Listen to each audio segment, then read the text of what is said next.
this is our first lecture series of the year from Basketball Institute, and we are having a very exciting series of lectures this year.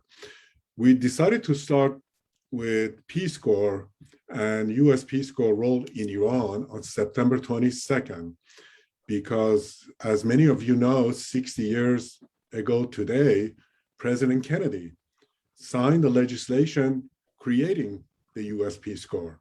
And we thought it is really appropriate for Iran lecture series to start with that today, because the founding of the Peace Corps 60 years ago started, and a year later, I defer to the historians on the panel today, I think a year later, Iran received the first contingent of Peace Corps from United States.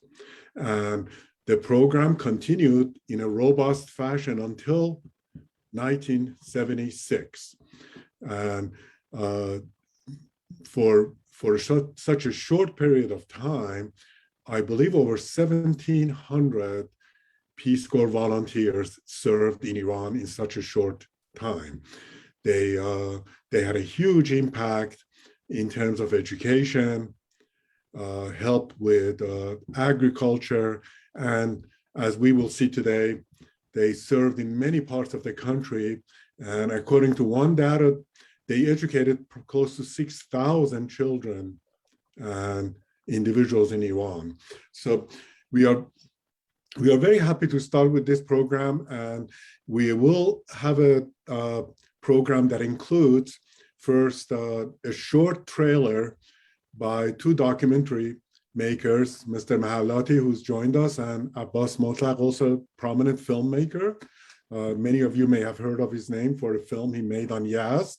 So after my introduction, we go to Matt, and he will introduce Professor Jasamin. So before we showing you the trailer, I'd like to give Hossein a short time to introduce that trailer, and then I will show it. So go ahead, Hossein, tell us a little bit about the documentary you and Abbas are making. Thank you so much, Dr. Bakhtiyari, to give us this opportunity. We are just thrilled to be involved in this phenomenal project that started from a sort of an accident that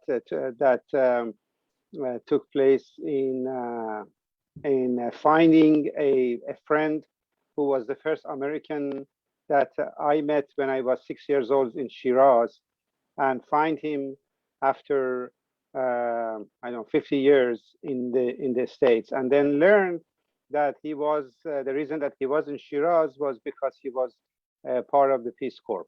That was the start that ignited this concept that Abbas and I were contemplating at the time, and the outcome of which is now before there's a trailer, a short trailer. We will have a longer version program that would be submitted to the conference that is going to be held in October 2nd by the PCIA, which is the Iranian Association Peace Corps. And of course, officially, it would be aired within months in a multi-series format.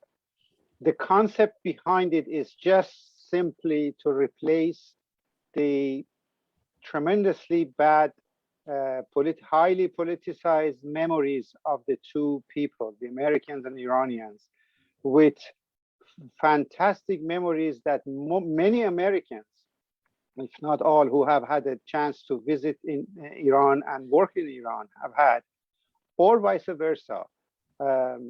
And that's basically the idea of this. I wanted and I wish that we could replace the memories of Iranians, of Americans, of the coup with the memories of Samuel Jordan, with memories of Morgan Schuster, with memories of course, Howard Baskerville.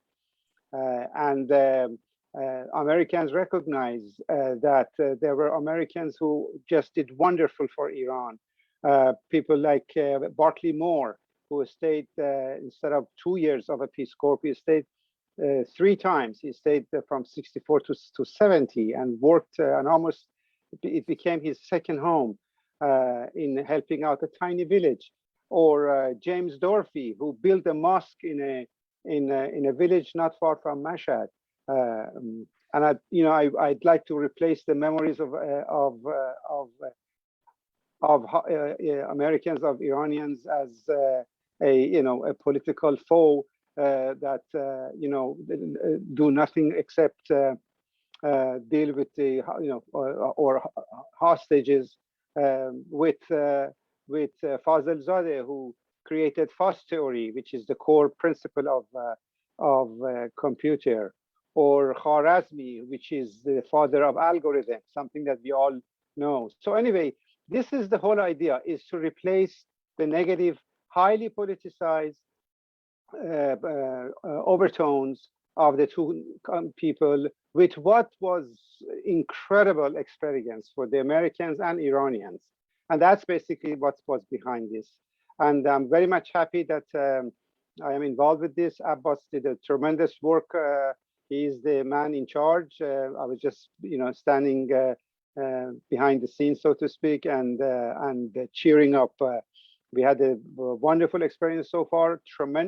Tremendous welcoming by the members of the Peace Corps volunteers. They do gather together occasionally in the States and share their memories. And I think it was an opportune time to really make a documentary about this incredible experience. That's basically what I wanted to say. Well, thank you very much. So we will start with your trailer, and then we will go after you to Professor Matthew Shannon, who will introduce Professor Kolayi. So let's watch the trailer.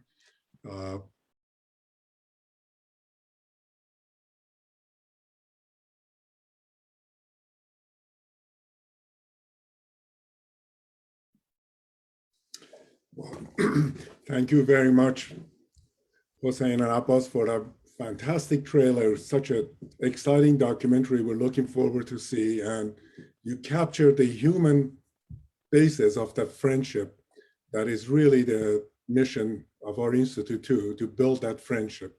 And thank you for sharing that trailer with us. I'm sure the audience enjoyed it too. So with the end of that trailer, we go to Professor Matthew Shannon, who will introduce our speaker today, Professor Kolayi.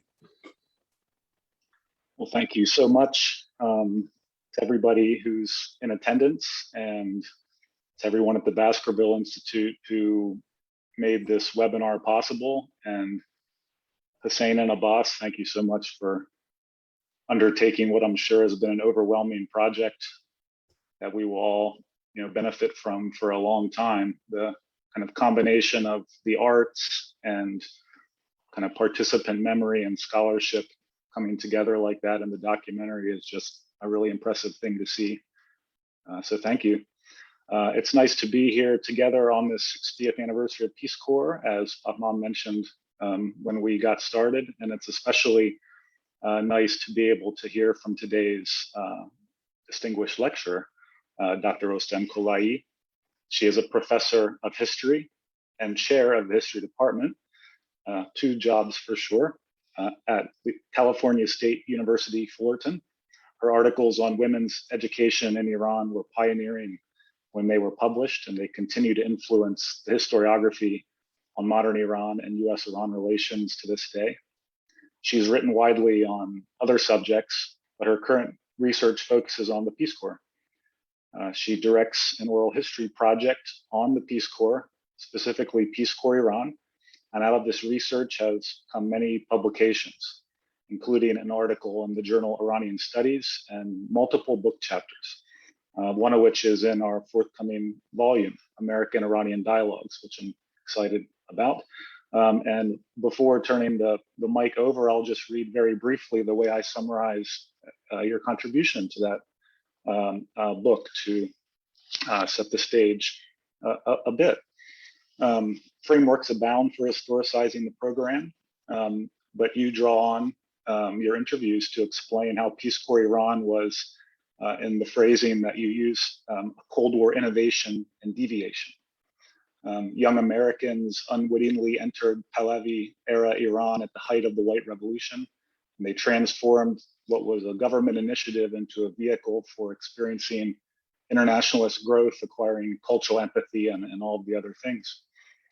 As a result, American volunteers, Iranian students, and others forged lifelong relationships, shared understandings about the worlds they inhabited. Ultimately, as much as they did in Iran, you ultimately show how the volunteers came back to the United States, and the impact was as much in Iran as it was on the politics, emotions, and cookbooks and behavior of the volunteers when they returned to the United States. Despite the fact that the program ended in the mid-70s, we still have the legacy of that program today. With that, let's learn more about Peace Corps Iran. Dr. Rostam-Kolayi, the floor is yours. Great, thank you so much. I'm going to share my screen so I can pull up my visuals. Okay, can you see those? Okay. Thank you so much, Professor Shannon, for the kind introduction. And thank you also to the Baskerville Institute and Dr. Bakhtiari for inviting me to give this anniversary presentation. The film is a tough act to follow. What an important story and record. Thank you to the filmmakers, and I look forward to more conversations about your film at the PCIA conference in a few weekends. So it is an honor to address you all today on the 60th anniversary of the Peace Corps. For the past several years, as Dr. Shannon mentioned, I've been researching a slice of Peace Corps history in the form of its program that operated in Iran. By training, I'm a historian of modern Iran, so what you'll hear today is informed by that perspective. September 5th, 1962 was the date the first group of Peace Corps volunteers departed on a Pan Am flight bound for Tehran. The group of 43 Iran volunteers had excitedly said their goodbyes to friends and family before departing from New York. Their flight also included the first Peace Corps groups heading to Afghanistan and Turkey. When the Iran group stepped into Mehrabad airport, they were greeted by local TV cameras and reporters. Coincidentally and tragically, they had arrived the day after a major earthquake had hit Iran, centered in the Ghazvin area. This was the start of an Iran Peace Corps program that lasted 14 years, as you've already heard, and that during this time, 1,748 volunteers graduated from approximately 50 training programs and served in Iran alongside many support staff and supportive staff. It launched many unique, meaningful, and lasting relationships between uncounted numbers of Iranians and Americans. So in the next 30 minutes, I'll address the following questions. Why Iran? How did the Peace Corps get started there? What did the program look like during its peak in the mid to late 1960s?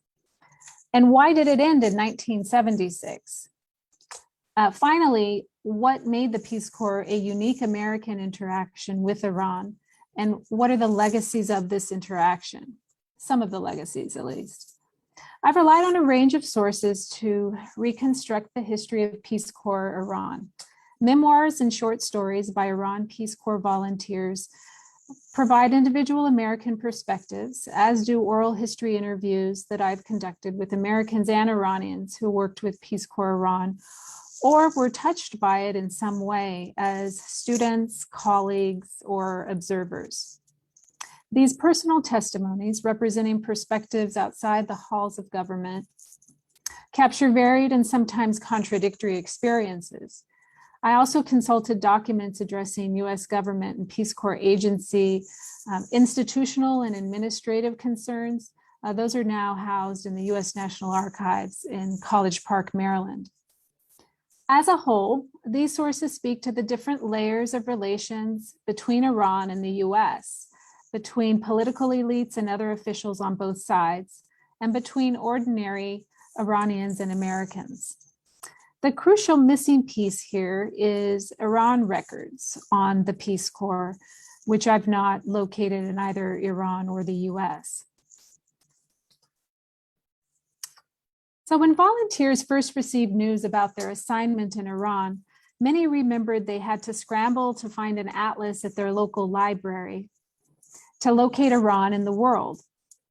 This group of Americans, predominantly recent college graduates, could not know then how much this faraway country would come to shape their lives.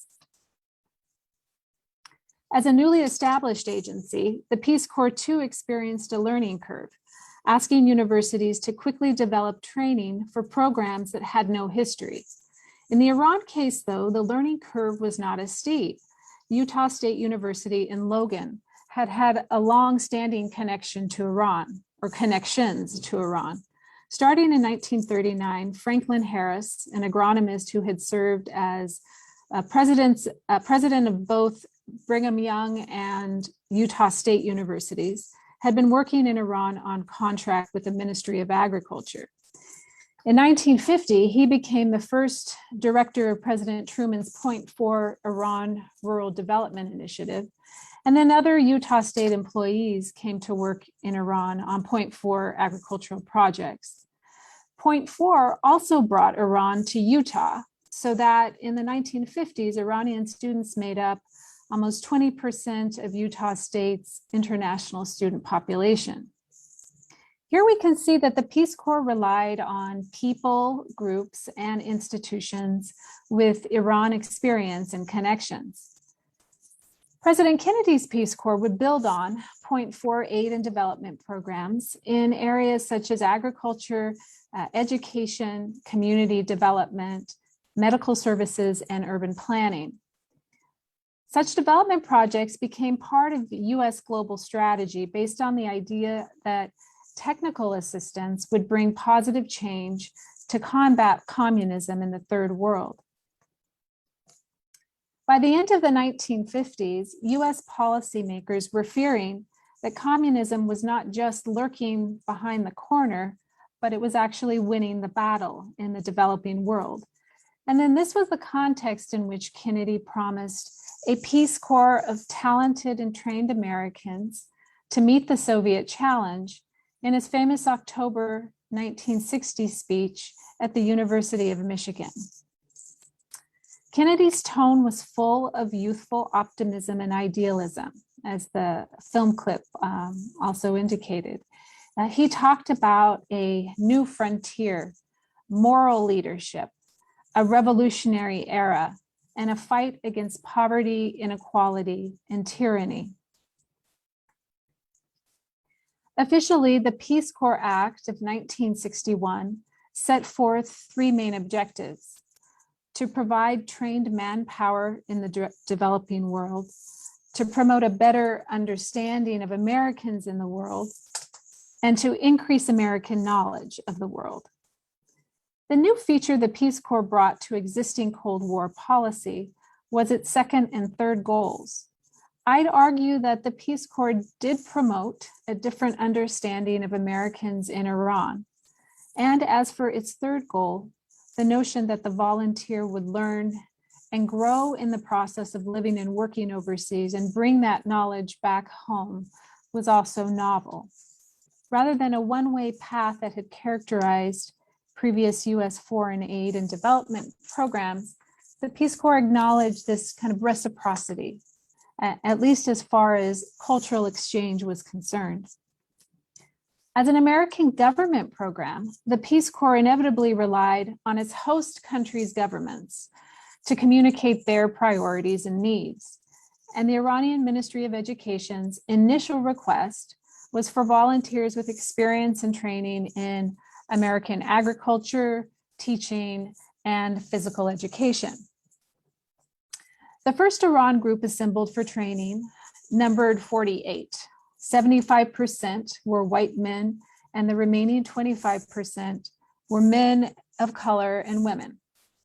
The Peace Corps kickstarted their onboarding with a week of cross-cultural training on a Navajo reservation across the Utah border in Arizona, chosen to provide volunteers with firsthand experience of living in so-called primitive conditions. And then from June to August 1962, soon to be Iran volunteers spent 60 hours a week in Logan, Utah, under what many remember to be a very able set of Utah-based Iranian and American instructors of language, area studies, and cultural orientation.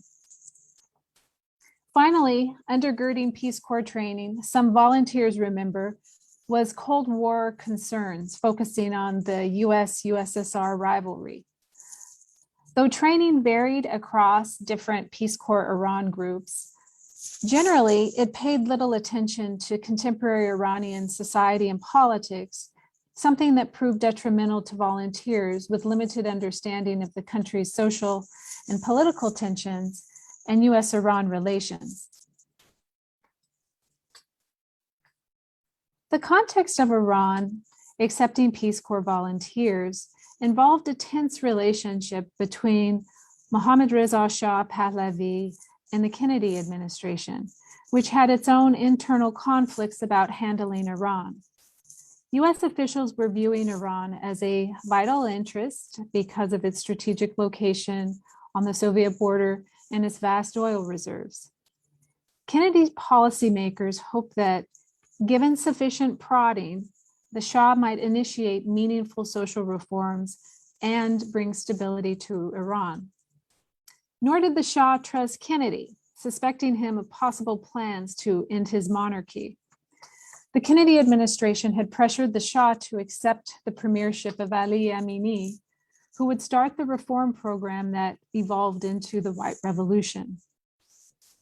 Though difficult to say in the absence of direct evidence, the Shah probably recognized the Peace Corps as Kennedy's signature program, whose acceptance and implementation in Iran, alongside the White Revolution, would help him get what he really wanted: U.S. military aid and weaponry.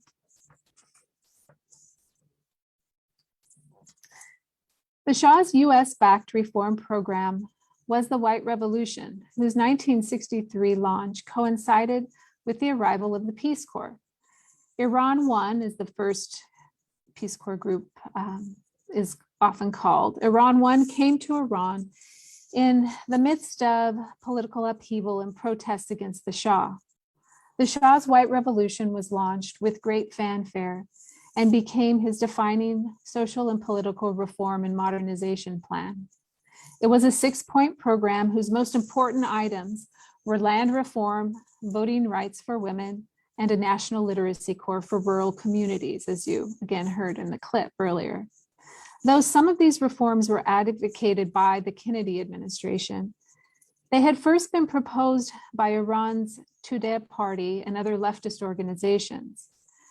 Though accomplishing some significant results, the White Revolution, which was soon expanded and called the Shah People Revolution, excluded political democratization and was in fact used by the Shah to consolidate his personal rule. Arriving in the midst of the upheaval caused by the White Revolution, the Iran-U.S. cohort of Peace Corps volunteers were assigned to training centers for rural secondary school teachers and agricultural extension agents overseen by the Ministry of Education. Earlier Iran land reform campaigns had given some farmers ownership of their land. Thus, schools were needed to teach new and modern ways of farming to current farmers and young future farmers. 15 teaching institutions and an agricultural college were built for this effort in cities like Ahvaz, Kermanshah, Rasht, Sari, and Tabriz, among others. And the Ministry of Education requested volunteers for them. The images here are of, many of you will recognize Danisha Leila, who taught in Ahvaz, and the other is at the top is of Richard Eaton and Will Loudon, and an Iranian teacher colleague at a school near Tabriz. The first Peace Corps group arrived in Iran with degrees from America's top schools, resembling the best and brightest whom Kennedy and his brother-in-law, Peace Corps Director Sergeant Schreiber, had hoped to enlist. They came from Boston University, Brandeis, Brown, Cornell, Harvard, Miami University of Ohio, Princeton, Stanford, and the University of Southern California, among others. The Peace Corps had recruited volunteers raised on farms or trained in agriculture. And because Iranian officials knew sports were an important part of American culture, they also requested volunteers to teach PE. Among the first Peace Corps Iran group were athletes in basketball, track, football, and other sports. And indeed, one scholar asserts that over half of the 12,000 Peace Corps volunteers of this time devoted some of their time to sports. In Iran-U.S, a volunteer at Rash Normal School taught English, advised the French and English clubs, and was a swimming coach, while another in Sari taught poultry farming. A volunteer in Ghazvin, English and PE, and their colleague at Ahvaz Agricultural College, horticulture and farm mechanics.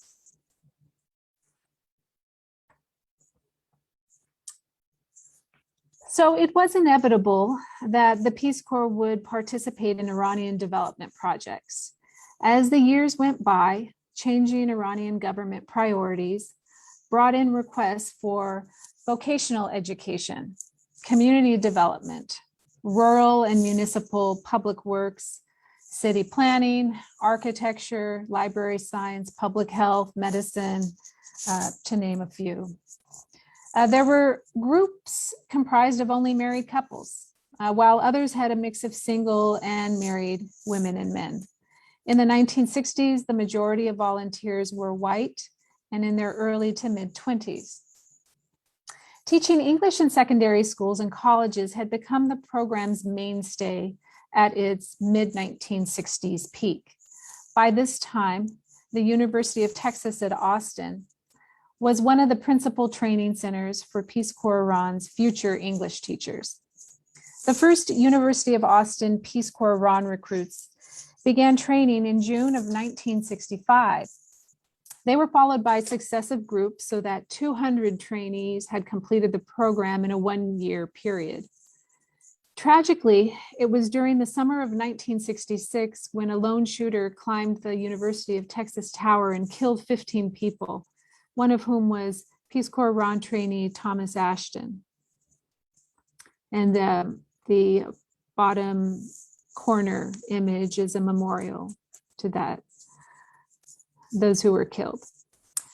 During the mid-1960s, the Peace Corps, known in Persian at this time as Sepah Solh Amrika, had branched out to virtually every corner of Iran, from cities to towns to villages, from Azeri speaking to Kurdish speaking to Arabic speaking provinces.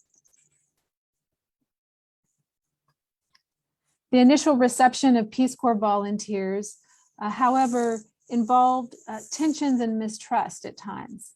In 1960s Iran had a growing, modern educated young generation eager to participate in politics and hungry for knowledge of the world. This population, spearheaded by university students, similar to those pictured here, correctly felt deprived of political participation by the Shah's US-backed regime. Amrika was the Shah's patron, and therefore any Amrikai in Iran embodied US political intrusion. This viewpoint, while perhaps crude from a volunteer's perspective, reflected the reality of geopolitical asymmetry existing between the two countries. The images here are of Mary Hegland, who taught English in a Kurdish region of Western Iran, and her students, and the Peace Corps apartment where Ed Plaisance lived in Kashan. Iranians who were in personal contact with Peace Corps volunteers gradually would come to see them as representing a different kind of America than those who came through Iran on development, military, or State Department affairs, and certainly different than those who came across their black and white TV screens or in Hollywood movies. These young Americans lived on shoestring budgets. They took public transportation, and they worked days and evenings making tangible contributions. In some cases, Iranians were perplexed by their seeming lack of professionalism, wearing wrinkled shirts in the classroom or cooking and cleaning for themselves rather than hiring help. But many Peace Corps volunteers were also received according to Iran's legendary hospitality and were befriended by colleagues and students, adopted by local families, many of whom were not at all familiar with the Peace Corps and its purpose.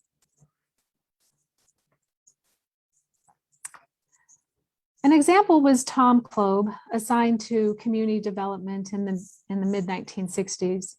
Klob's memoir is featured on the slide here, along with several other published Peace Corps Iran personal accounts and anthologies. Klob's Iranian partners in Mazandaran had selected him to be their collaborator. Though when Klob arrived in the village of Alang, he learned that his counterparts were already carrying out a successful community development plan, and they didn't really see him so much as a dispenser of exceptional knowledge or know-how, but as an earnest and somewhat exotic American whose company and friendship broke the monotony of village life, and it gave them cultural cachet.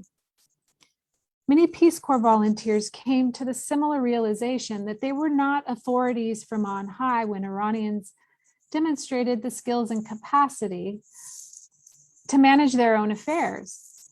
Nevertheless, they muddled through their daily life, and they taught their day and evening classes, they built schools, they drafted municipal plans, and ran summer programs for young people.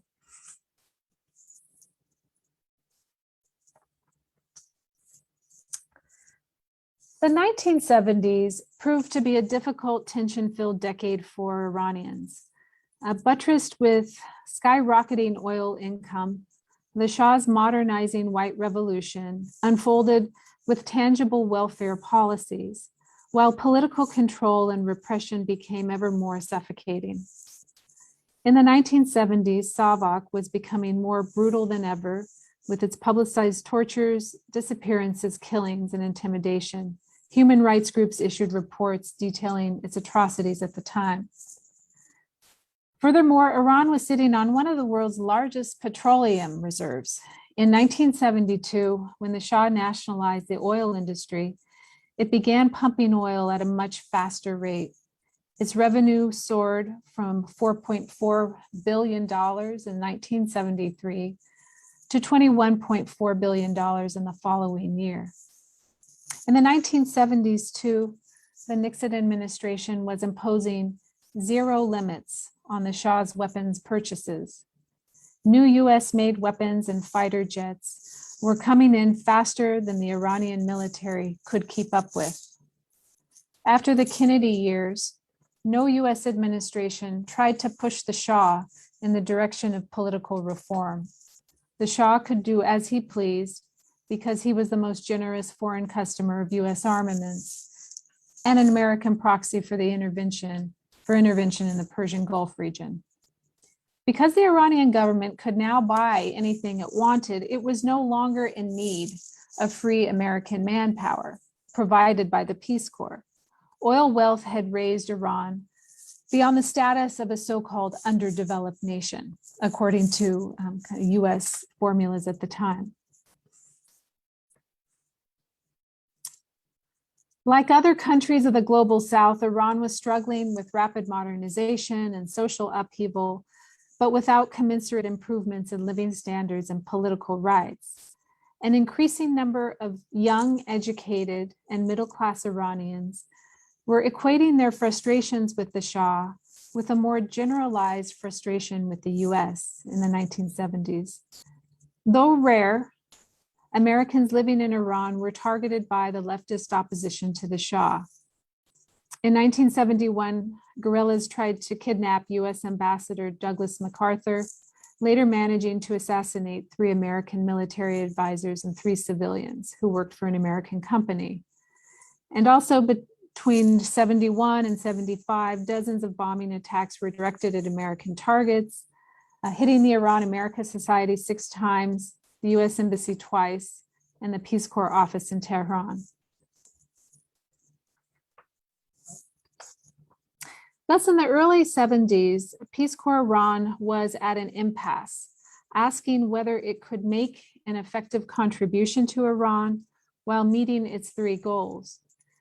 In oral histories of today, volunteers of the early 1970s often remembered their dismay, confusion, disillusionment, with Iranians pursuing American-style materialism and popular culture of the time, perceiving them as losing their way to US cultural imperialism. In the 1970s, Iran was awash in American money, American companies, and American residents, but with little economic development. Furthermore, the decade of development, as the 60s are often called, faced new challenges. The Vietnam War and shifts in thinking about the benefits of development led to increasingly vocal constituencies, including Peace Corps volunteers just returned from overseas, offering criticisms of US foreign policy and calls for the dissolution of the Peace Corps as an agency of US imperialism. And the image here, which I think was also in the film clip, marks the May 1970 occupation of the Peace Corps Washington office by 20 return volunteers denouncing both the Peace Corps and Nixon's expansion of the war into Cambodia. Peace Corps Iran volunteers, especially those in cities, heard and observed the anger and frustration in Iran, and were certainly aware to varying degrees of what was going on in the US. According to several accounts, a group of volunteers supported by the last Peace Corps Iran director, Quentin Fleming, voted to shut down the program. So rather than officials in Tehran or Washington closing down Peace Corps Iran, it was the volunteers themselves and the program. Whether they accurately predicted the revolution that was to come or had good timing, many Peace Corps volunteers saw that Iranian government priorities and Peace Corps goals no longer aligned as well as they once had. Finally, how can we characterize the Peace Corps legacy in Iran? Understanding the Peace Corps as a product of the US Cold War and its alignment with the Shah's authoritarian modernization doesn't mean American volunteers were agents of US imperialism and Iranians their hapless victims. It is clear from personal testimonies that the Kennedy years brought tremendous optimism to a segment of American youth and a perhaps naive faith in the project of modernization and development globally. By the late 1960s and early 70s, a host of international developments, and primarily the Vietnam War, shattered that faith. The agency of volunteers also needs to be emphasized.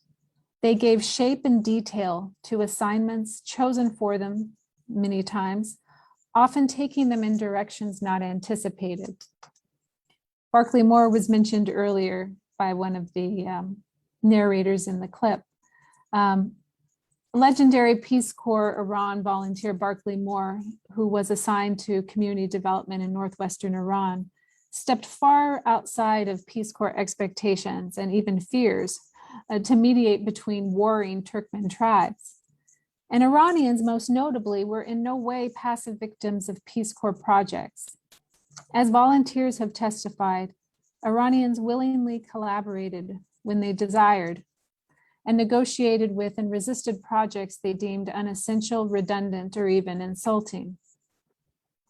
Though the program initially appeared successful in terms of state interests, I think it was most effective in the long term on the people-to-people front. Even Iranians critical of and opposed to the Shah's regime tended to have a favorable view of the Peace Corps. This is evident in the friendships between, for example, the late Iranian intellectual and cultural critic Ali Shariati and Peace Corps volunteer Michael Hillman. and between politicized Iranian students and their Peace Corps teachers. In recent years, personal accounts of the Peace Corps by Iranian Americans are starting to emerge. And I'd say even the film, this clip you just saw, might be considered part of this body of work of Iranian Americans making sense of this experience, deeming it quite positive and sharing it with the world.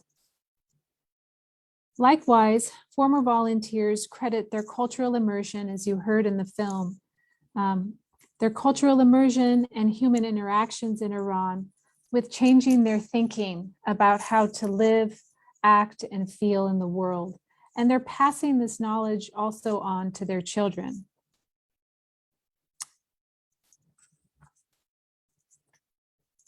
The important part of this Peace Corps legacy is the Peace Corps Iran Association.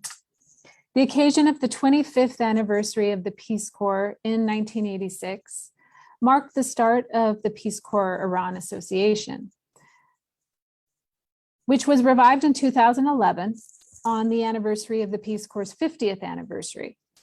The tragic break in U.S.-Iran diplomatic relations, Iran's revolution and long war with Iraq, the consolidation of the Islamic Republic, the sanctions and acrimony and the othering and demonization of Iranians and American political and popular culture and consciousness pushed former volunteers to act with some urgency. The Peace Corps Iran Association, PCIA, is today one of the most, if not the most, energetic and productive of returned Peace Corps volunteer groups. Its goals include promoting peace and understanding between Americans and Iranians through outreach, advocacy, and education, and launching efforts to preserve the valuable legacy they share with Iranians. PCIA publishes a triannual newsletter and monthly bulletins from its board and advocacy circles. It also took on the labor of building from scratch a directory of former volunteers and staff, lobbying elected representatives on matters involving U.S.-Iran relations. It hosts a regular book discussion group, maintains a digital archive along with reconstructing Peace Corps Iran group histories. Every 2 years, as you heard earlier, hundreds of former volunteers and support staff gather for a reunion conference, and this year's will be a virtual meeting on October 2nd. I would sum up my talk today by arguing that the Peace Corps' success in Iran largely rested on the fact that it was a unique American program that enabled meaningful and enduring cultural connections, professional relations, and friendships between Iranians and Americans, and that it fulfilled at least 2 of the 3 original goals of the Peace Corps Act. In the end, it improved perceptions of America among Americans, and it broadened individual American understandings of themselves and their country's role in the world. Thank you so much for your time today.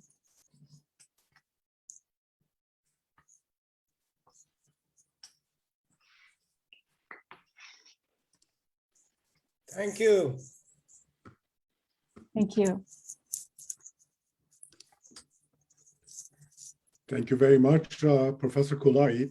So if we could stop your screen sharing. I will do that.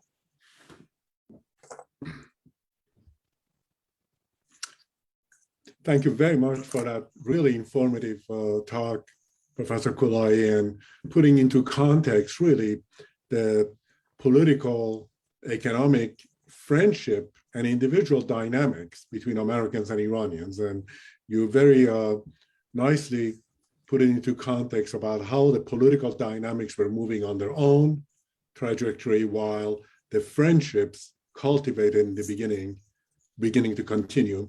And it is a good example of how we at the Basketball Institute would like to see the past 40 plus years of mutual satanization and acrimony. On the outside, there is this positive friendship that it is important for new generation of Iranians as well as Americans to understand that friendship between Americans and Iranians predates 1979, and Peace Corps is an important component of it. We are getting a lot of questions, and with my final comments, I go to Matt, who could start with the questions in the chat room and answer Q&A. So Matt, go ahead. You want to address some of the questions? Well, we have a question about volunteers, and I'm wondering if you'd like to comment on what it has been like over the years to spend so much time interviewing and kind of learning from the experience of the Peace Corps volunteers. Yeah, this is a favorite part of what I do. My favorite part is getting together every 2 years. I'm really missing the human to human three-dimensional contact of that. Gathering together every 2 years at the reunion conferences hosted by PCIA and sitting down, talking with individual former volunteers and attending all the events as well. That is really the highlight of this research, honestly.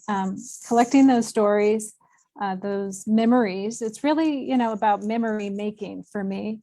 I'm gathering facts when I'm doing those oral history interviews, but I see them much more as people telling stories about their past in the present, right? And sometimes those stories change and the meanings change. How people make sense of them can change over time. And but it's really how folks are making sense of their past in the present for me. And the individuals are phenomenal people. They're just, they're active and energetic and what I would like to be when I am, in my 60s, 70s, 80s. And so they're role models as well. So yes, I've enjoyed that part of the research for sure. There is a question about the way that Peace Corps was funded.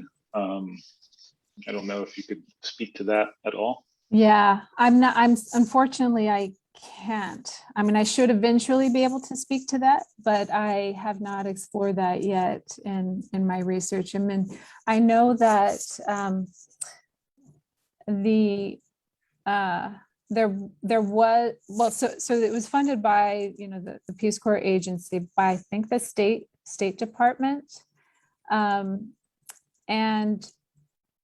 But the Iranian host country, the host side, also had to pay something. So there was some kind of support on both sides. But yeah, I can't say more than that at this point.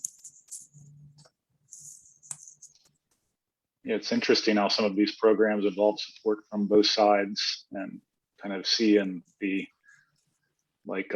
U.S. government exchange programs that by the mid-'70s, because of oil boom money, that Iran is really paying, it seems, for the majority of the program by that point. So it even changes over time within the same program, depending on different circumstances. It's very interesting. I'd like to just ask a quick question as we have more coming in, but you made the point about Peace Corps volunteers, very intentionally using this term volunteer to kind of distinguish themselves from, technical advisors or especially military advisors, kind of other members of the American community.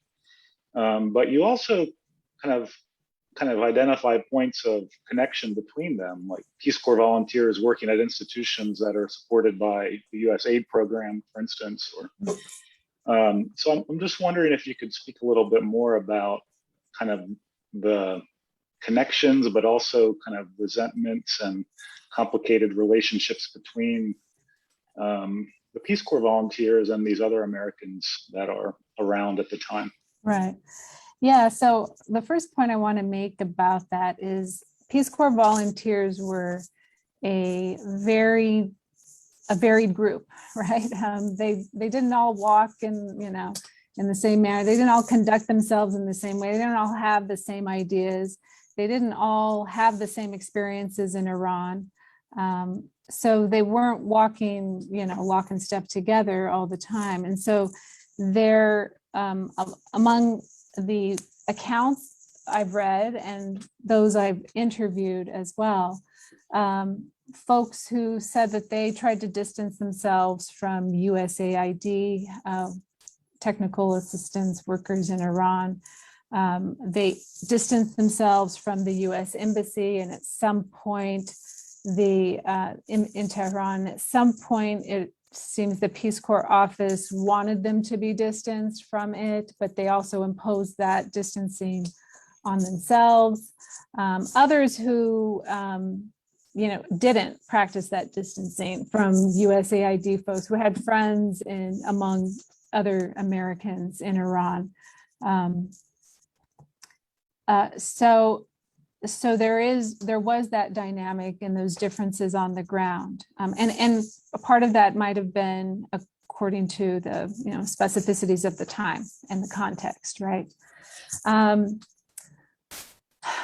Yeah, so the separations aren't as clear, I guess, to answer your question more directly, aren't as clear. And, people socialize together. Americans of different, capacities in Iran got together, including sometimes Peace Corps volunteers with these other groups of Americans. So there was some bleeding, but I think that also was based on where folks lived and who they socialized with, and some stayed away even from other Peace Corps volunteers. I've talked to people who said, I really wanted to immerse myself entirely in my host community. I didn't want to have anything to do with other volunteers in the town next door or 3 hours away. Whereas other volunteers socialized fairly regularly when they had time with each other. So you see a lot of that going on.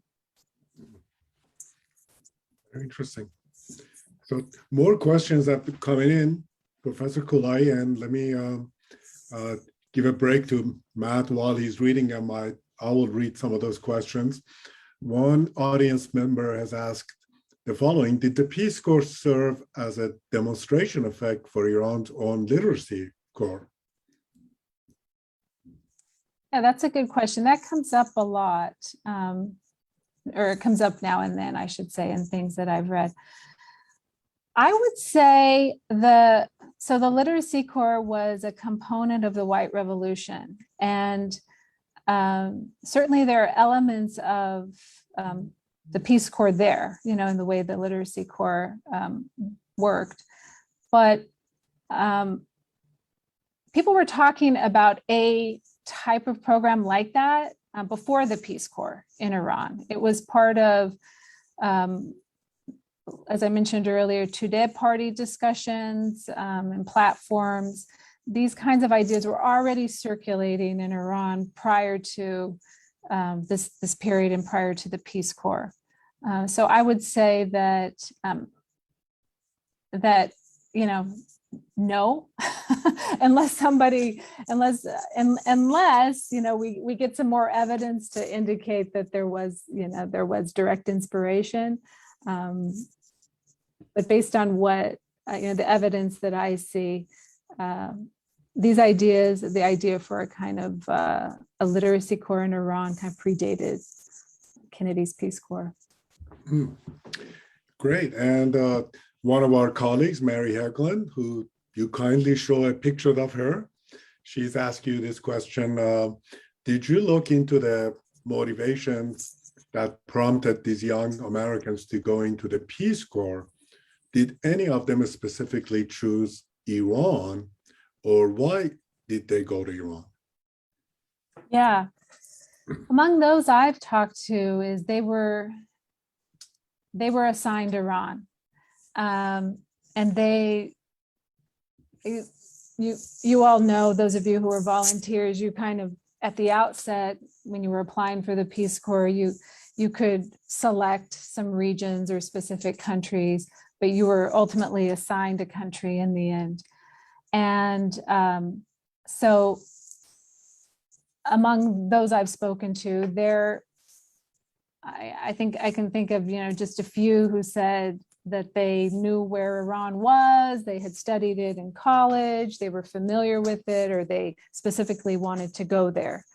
So no, and again, I've talked to a select group, even those who attend the PCIA conferences regularly tend to be volunteers from like the mid 1960s when the numbers of volunteers were at, their peak. So my own kind of base of evidence is shaped by, of course, the people I talk to, right? But their motivations, certainly for joining the Peace Corps, you're all well familiar with the desire to serve one's country, as an alternative to joining the military, to desire to travel, to get out of the U.S. and see the world. And there was a sense of, wanting to help others as well. Well, thank you very much. And I think one of our board members and former Peace Corps volunteers, John Limbert, has asked this question. Please speak further about the volunteers voting out the Peace Corps program in '76. Yeah.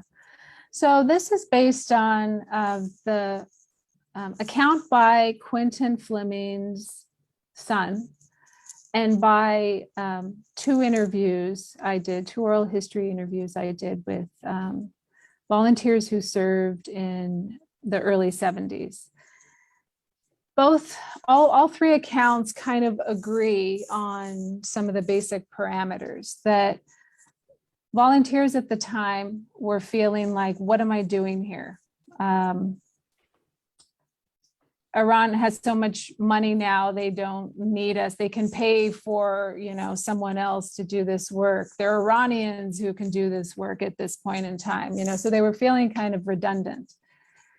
And then for all the other reasons, feeling like, this was not, we're being outnumbered by Americans here who are earning top dollar to do the kind of work we do, to teach English or to work in computer systems or et cetera. And feeling more kind of alienated from Americans in Iran, who are growing in number in this time, and who certainly swamped or outnumbered the Peace Corps volunteers who were there. And so there were discussions among the volunteers, and the director himself initiated these discussions in a meeting and said that there would be a vote. And that vote was taken to end the program like at the end of their service, or in like the next 2 years. Now, there were folks who were posted, who I interviewed, who were not in Tehran when these discussions were going on, so they had no idea that they were going on. They didn't vote themselves, or they don't remember voting for it. But among those who did remember it, their story does complement Quentin Fleming's. Great. And there's a comment in the chat. Quentin Fleming's son. I'm sorry, his son. Yes, Yeah. thanks.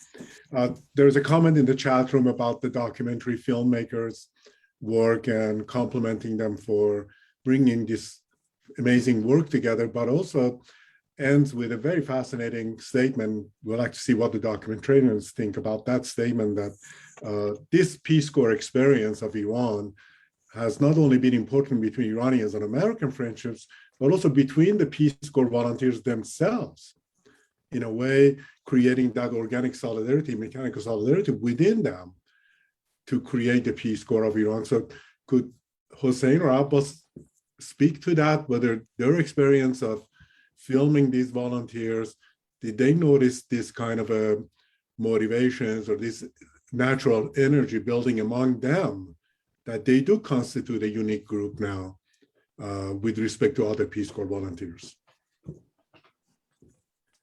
Well, certainly the experience that we had confirms that camaraderie between them. Especially, of course, it highlights the fact that although they are in a relatively advanced age, they do get together every now and then, and very enthusiastically. PCIA is probably one of the most active, at least this was my experience and exposure to Peace Corps in general. I haven't had a chance to explore other Peace Corps volunteers in other countries. But there is a camaraderie between the members tremendously. They feel as a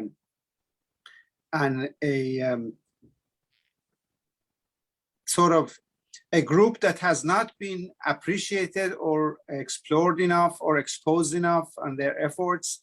So, and some of them have an interesting point of view, because when we approach them, it was as if we are opening a very personal memory line that they have had difficulty of sharing it with even their own families. Because there was not a bonding or a relevance that they felt that it would, it would be proper for them to discuss this. So we also experienced that we are touching on subject that most of them find it very personal, and obviously had a profound impact on their life. Their direction in life. So it's just an amazing experience. The fact that they are getting still together confirms that element. And of course, Professor can more highlight on that issue. Go ahead, Professor Kolayi. Would you like to comment on that, about the solidarity formed among the Peace Corps volunteers of Iran, and how their experience today is beginning to kind of blossom out into conference activities, kind of activities that kind of creates a community today that is very unique to them? Yeah, every conference I've been to, I try to corner the National Peace Corps representative who attends and ask them questions about, how this group compares to others that they're familiar with. And they've told me this is like the most active group. At one point, this was in 2015, I think, in Austin. The person in attendance there told me, well, the South Korea group is pretty active too, but this one's right there, with them. And then 2 years ago, was it 2 years? Yeah, 2 years ago, the national rep was saying, no, this group has, outdone the Korea group, the return volunteers from Korea. So yeah, I mean, their energy is impressive. The work that they do is so important, and there's an acknowledgement that this is a legacy they share with Iranians. So it's Iranians and Iranian Americans are included in their programs. As whether speakers or performers or documentarians or authorities. So it's an inclusive group as well, I would say, and among the leadership as well as the programming that they do. Yeah, that's very good. And I think the question from Professor Michael Zorinsky touches on the research that Matt has been doing, I think, in a way, about the role of the Presbyterian missionaries, how that kind of evolved into the Peace Corps volunteers. So Professor Zorinsky asked this question: could you compare the impact of Peace Corps volunteers to those of the Presbyterian missionaries? I'm thinking that the Peace Corps volunteers were short-termers, whereas so many of the missionaries devoted their entire careers to the country. So I guess both Matt and Professor Kolayi can talk about that question. You want to go first, Matt? I just think it's an interesting question. Howard Baskerville was a short-termer, right? More or less was sent to Iran with the same, kind of term of service as a Peace Corps volunteer. Yeah. So I would just, maybe echo Professor Zirinsky's question and turn it to you. Go ahead, Professor Kolayi. Yeah. So yes, I've heard Peace Corps volunteers in other literature too have sometimes been compared to or called even secular missionaries, right? The term abounds, and I think that certainly they shared with missionaries, some characteristics. There was a high level of kind of personal commitment to the work that they were doing. There was a humanitarian spirit, leaving comfortable lives, right, to venture out into unfamiliar context. And then a belief, at least among certain Peace Corps volunteers, maybe not everybody had this belief, but I certainly think it was part of their training, that they would bring American know-how to their host community and that they would improve that community as a result. I've never come across in the literature any kind of religious component to the Peace Corps. It may have been there, but I have never seen it or come across it, as I said. But certainly there is that sense of service that was very strong that you see for both missionaries and Peace Corps volunteers. Right. So very interesting. I'm sorry. Go ahead. So it is a legitimate observation to kind of combine the two together, right? In terms of the modern history of Iran, when you look at the missionaries and the Peace Corps, it is a legitimate narrative to connect the two together, because they both had contributions, both in education, medical field, agriculture, right, and also how the Peace Corps. So, as a historian, do you see that continuity? Yeah, I would just kind of weigh in and say that it was interesting to see that in the documents, the missionaries had opinions about all the different Americans that were in Iran. They kind of seemed to appreciate the Mormons, for instance. Right. In the 60s, you see fairly positive kind of assessments by missionaries, kind of writing to other missionaries. We just had some Peace Corps volunteers show up in our village, and others are kind of hearing of the program and generally approving of it, which is interesting because the missionaries were kind of a hard sell. But as far as motivation, I'll kind of combine Bahman's point with a question we have, because ultimately, missionaries went to Iran for a particular reason. Especially by the mid 20th century, you could choose to be a missionary or choose to be an aid worker or choose to be an international educator. And if you're with a mission service, a mission organization, you have a very particular goal, even if it's kind of shown outwardly in different ways. But we have a question about kind of what might have motivated the Peace Corps volunteers, especially if it wasn't about religion and God and things like that. The question asks if it's safe to assume that a lot of the volunteers were maybe left-leaning or kind of progressive, somewhat idealist, who would have been drawn to Iran in the first place or attracted to a Kennedy program. And maybe this could help us understand their different relationships with Iranians on the ground, maybe their decision to end the program in 1976 as well. Yeah. I mean, I think, yes, when asked why you joined, I think there's a pattern in how people have responded to that question. And yes, I was idealistic. I wanted to travel the world. I wanted to make a contribution. I wanted to, for some men who, joined during the Vietnam War, I wanted to, in some cases, it was the alternative to the draft. In one case, somebody I interviewed was a Quaker, and this was his way of serving with a draft, an alternate to being drafted for war. So, people give kind of similar responses to that question. And I think that's a really interesting point about how that then shaped their experience when they were there.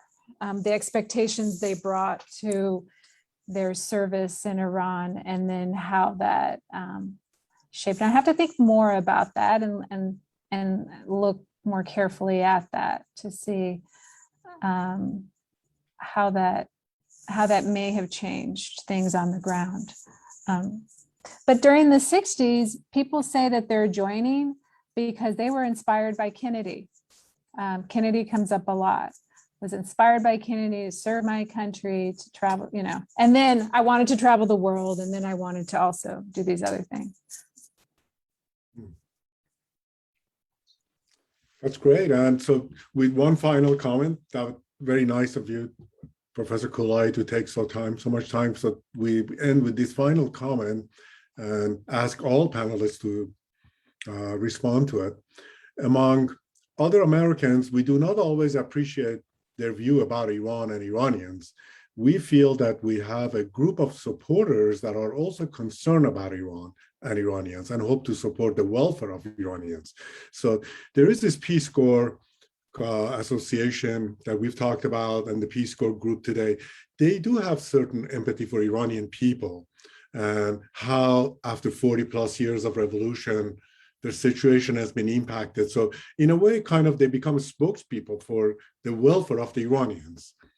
So could you comment a little bit about that and see how from Peace Corps volunteers, they've transformed into now people with empathy for the Iranian people? You can go ahead first, Professor Kolayi.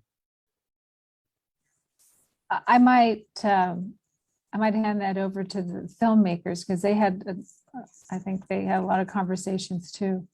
Go ahead. I would certainly agree with your statement, Dr. Bakhtiari. Yeah. Good. So, Hossein? Well, let me see. Am I on? Yes.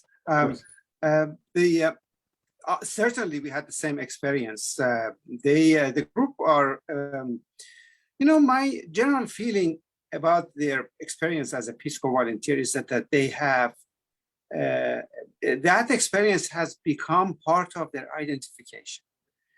It is very difficult to separate the two, as if Iran has become part of their identity, to the extent that they have shown, obviously, quite an interest in following what is happening with Iran. This has been 40 plus or 60 plus years that they've been in Iran. But it's amazing to see how dedicated they are in following up with events and affairs in Iran.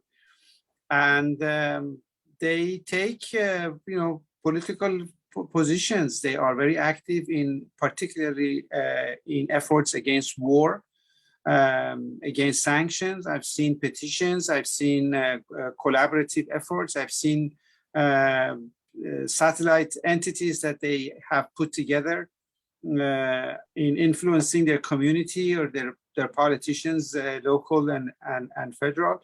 So yes, it is not just getting together and chatting about old memories. They are very vocal, participate in the political discourse, and I, as an Iranian American, feel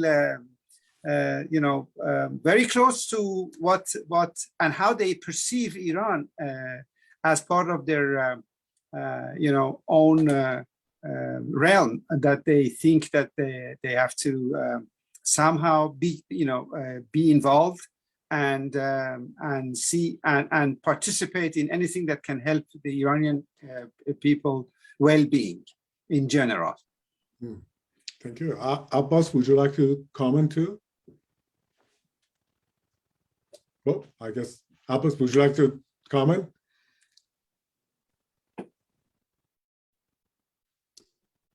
Oh, I was mute. Sorry. No, I mean, Mrs. Kolayi covered everything, and Hossein said about everything that we should know for the first session. Well, I want to really thank you for participating in our first session. It was a very informative session. I thought that mixing the documentary and the presentation by Professor Kolayi gave it such a human dimension of really seeing Iran during the time of the Peace Corps too, because Iran today is very different than Iran of 60 years ago. And what the population of Iran at that time was around 30 million, right? Today, population is over 80 million. So the changes that we have witnessed in Iran is also has impacted how people perceive Iran today. And I noticed that the Peace Corps Iran is really has maintained that heritage look toward Iran. So it could be called the Peace Corps heritage, as Hossein also has maintained the name. So there's a very fascinating connections. It's going to be a continuing discussion. I encourage all our audience members to go to the website of the Peace Corps Iran Association and register for the conference on October 2nd. And I think Professor Kolayi is making a presentation in that conference. They also have a Persian panel. So they have a panel just in Persian. So I encourage everybody to check their website and register for that conference. We do have a speaker and an event on Utah universities and Iran. Professor Kolayi mentioned the connection between Utah State. We have Professor Ricky Garlitz, who is going to give a presentation on Utah universities and Iran in October. So we encourage you to also register for that. Again, thank you for joining us, and thank you to our panelists, filmmakers, for coming. And Matt, thank you to you for hosting the question and answer. We look forward to seeing you in other events. Thank you. Thank you.